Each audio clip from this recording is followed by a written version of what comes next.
Real-time bidding is, I guess today it's known as being motivated by trying to drive prices down as low as they can possibly go.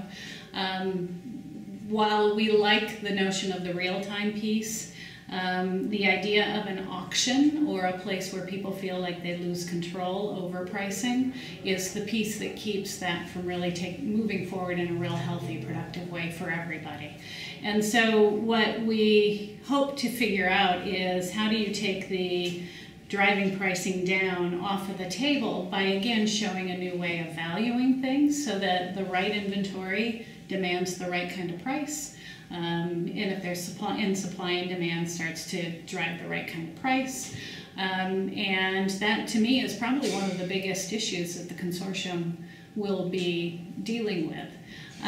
We do believe that near-term bidding is probably where we're headed in the near term because of how we construct television deals right now. We certainly, for display, there's a lot of inventory.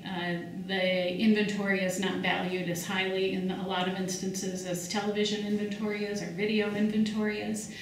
So us starting to separate those and to understand how we can do real-time bidding or near-time bidding across more channels is really where we want to go.